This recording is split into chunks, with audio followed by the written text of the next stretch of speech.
प्रभु कृपा। एक राजा था, उसका मंत्री भगवान का बहुत बड़ा भक्त था। कोई भी बात होती तो वह यही कहता कि भगवान की बड़ी कृपा हो गई। एक दिन राजा के लड़के की मृत्यु हो गई। मृत्यु का समाचार सुनते ही मंत्री बोल उठा, भगवान की बड़ी कृपा हो गई। यह बात राजा को बुरी तो लगी, पर वह चुप रहा। कुछ दिनों बाद राजा की पत्नी की भी मृत्यु हो गई। मंत्री ने कहा कि भगवान की बड़ी कृपा हो गई। राजा को गुस्सा आ गया, पर उसने अपना गुस्सा पी लिया, कुछ बोला ना। फिर एक दिन राजा के पास एक नई तलवार बन करके आई। राजा उंगली से तलवार की धार देखने लगा। धार तेज होने के कारण उसकी उंगली कट गई। मंत्री पास में ही खड़ा था। वह बोला कि भगवान की बड़ी कृपा हो गई।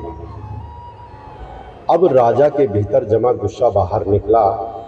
उसने तुरंत मंत्री को अपने राज्य से बाहर निकलने का आदेश दे दिया और कहा कि मेरे राज्य में अन्न जल ग्रहण मत करना। मंत्री बोला कि भगवान की बड़ी कृपा हो गई। मंत्री अपने घर पर भी नहीं गया, साथ में कोई वस्तु भी नहीं ली और राज्य के बाहर निकल गया।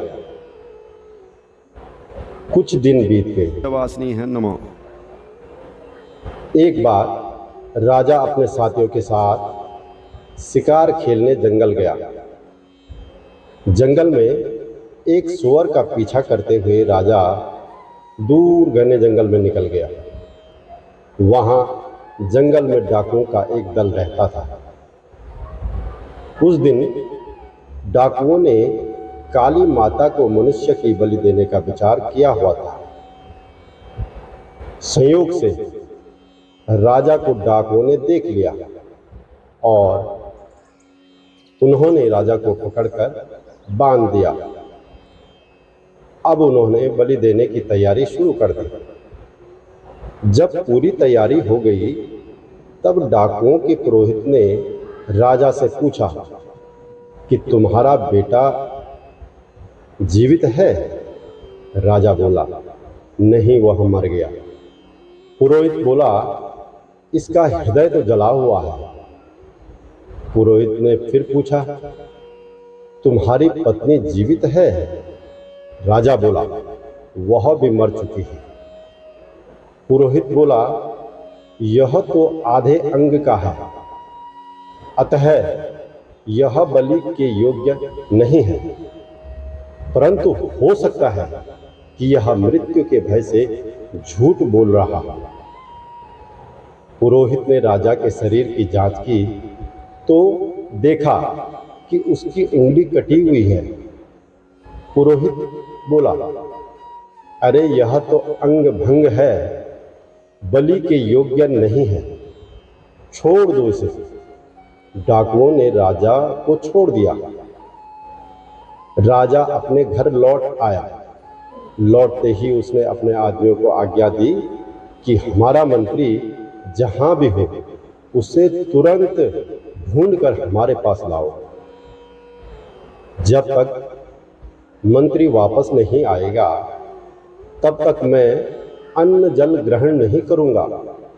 राजा के आदमियों ने मंत्री को ढूंढ लिया और उससे तुरंत राजा के पास चलने की विनती की।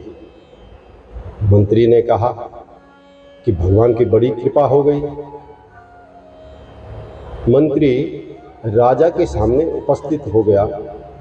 राजा ने बड़े आदर पूर्वक मंत्री को बिठाया और अपनी भूल पर पश्चाताप करते हुए जंगल वाली घटना सुनाकर कहा कि पहले मैं तुम्हारी बात समझा नहीं, अब समझ में आया कि भगवान की मुझ पर कितनी कृपा थी। भगवान की कृपा से अगर मेरी उंगली न कटती तो उस दिन मेरा गला कट जाता, परंतु जब मैंने तुम्हें राज्य से निकाल दिया तब तुमने कहा कि भगवान की बड़ी कृपा हो गई, तो वह कृपा क्या थी? यह अभी मेरी समझ में नहीं आया। तो मंत्री बोला कि महाराज, जब आप शिकार करने गए तब मैं भी आपके साथ जंगल जाता, आपके साथ मैं भी जंगल में बहुत दूर निकल जाता, क्योंकि मेरा घोड़ा आपके घोड़े से कम तेज नहीं है। डाकू लोग आपके साथ मेरे को भी पकड़ लेते। आप तो उस दिन उंगली कटी होने के कारण बच गए, पर मेरा तो उस दिन गला कट ही जाता। इसलिए भगवान की कृपा से उस दिन मैं आपके साथ नहीं था, राज्य से बाहर था, अतः मरने से बच गया। अब मैं पुनः अपनी जगह वापस आ गया हूं। यह उस प्रभु की कृपा ही तो है। दोस्तों, आपको प्रभु कृपा कहानी कैसे लगी, कमेंट जरूर करें। हर हर महादेव।